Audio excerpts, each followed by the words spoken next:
નમસ્તે મિત્રો, આજે 25 ફેબ્રુઆરી 2026 નો દિવસ છે.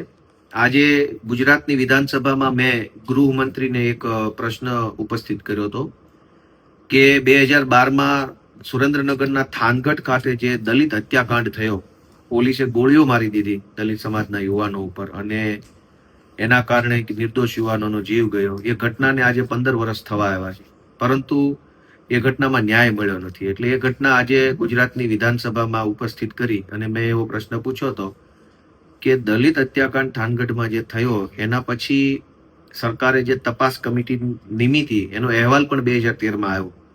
તો એ અહેવાલમાં કમિટીએ જે કાંઈ સૂચન સરકારને રજૂ કર્યું એ સૂચન પ્રમાણે સરકારે પગલાં લીધા કે નહીં.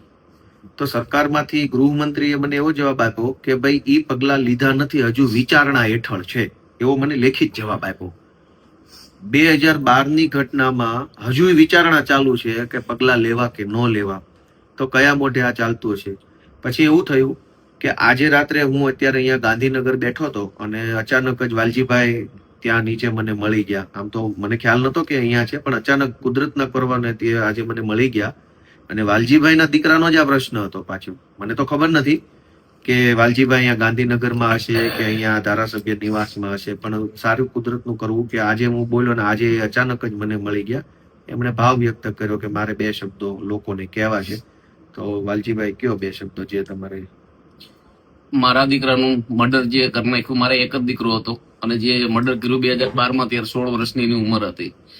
આજે 14 વર્ષના વાણા વાઈ ગયા. તો 14 વર્ષ સુધી અમારા સમાજમાંથી એક જિગ્નેશભાઈ મેવાણી અને બીજા હાવજસિંહ જેવા જે અમારે કોઈ સગા સંબંધી નહીં, પણ આમનું ક્યાં મોટેથી શુભેચ્છા પાઠવું કે અમારે પીડિતોની મદદ માટે એટલો શબ્દ ઉઠે એના બાબતે આપણે એમની મુલાકાત આવે. તમે આજ અચાનક મળી ગયા એટલે મને આશ્ચર્ય થયું. મારે દીકરો તો નથી, બરોબર, એક જ દીકરો હતો, પણ સરકારમાં આ સવાલ ઉઠાયો ને એટલા સમયે 14 વર્ષે. એટલે હું તમારી પાસે એક મારા દીકરાના લગ્નમાં જે હોય ને એમ ખુશીને તમને સંદેશો દેવા આવ્યો, તમે આટલું તો કામ કરી આપ્યું ને. બસ મને અમારા સમાજ ઉપર મને ભરોસો તૂટી ગયો.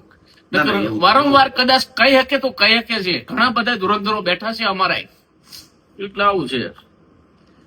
સરસ તમે કામગીરી કરી છે. અમારી પાસે રહેવા સારું મકાન પણ નથી. તમે થાનગઢના દ્રશ્ય જોયા છે દલિતવાસના, અને કાંઈ છે નહીં મારી પાસે. પણ જો કદાચ આનો અહેવાલ જાહેર થાય, આરોપીની ધરપકડ થાય ને આરોપીને જેલ હવાલે કરે અને અમને કંઈક જીવન જીવવાનો એક મોકો મળે. મારે કોઈ નોકરી નથી, મજૂરી કામ કરીને જીવન જીવીએ. એ વખતે મિત્રો એવું બન્યું હતું 2012માં કે થાનગઢ પોલીસ સ્ટેશને કેટલાક લોકો કોઈ રજૂઆત લઈને ગયા.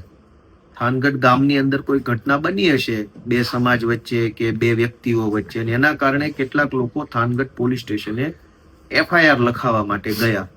એ દરમિયાન FIR નહીં લખવાના કારણે સમાજ એકઠો થયો કે કેમ FIR નથી લખતા, અને સમાજની સંખ્યા વધતી ગઈ. અને જે તે વખતે PI કે PSI ગુસ્સામાં આવી અને સામી ટોળા ઉપર ફાયરિંગ કરી નાખ્યું, સામી છાતીએ. એમાં આમનો દીકરો, એકનો એક દીકરો હતો, એનું મૃત્યુ થઈ ગયું ફાયરિંગની અંદર. અને ત્યાર પછી સરકારે એક તપાસ કમિટી બનાવી અને તપાસ કમિટીએ 2013માં એનો રિપોર્ટ આપ્યો. એ રિપોર્ટમાં એને શું લખ્યું છે તો સરકાર જાણે. મેં આજે એવી માંગણી કરી કે 2012ની ઘટના 2013માં રિપોર્ટ આવ્યો તો 2026 થયું છતાંય પગલાં કેમ નથી લીધા?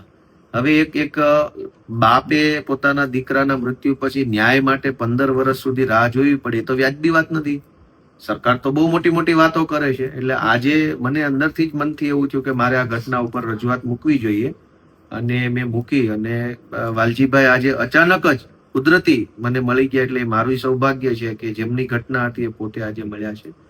તો વાલજીભાઈ, બીજું તો આપણે લાચાર માણસ નથી કંઈ કરી શકતા. હું સરકારમાં રજૂઆત કરું અને ભગવાનને પ્રાર્થના કરીએ કે એને કંઈક સદબુદ્ધિ આપે કે કંઈક આપણને ન્યાય મળે. બીજું તો આપણે શું અત્યારે કરી શકવાનું.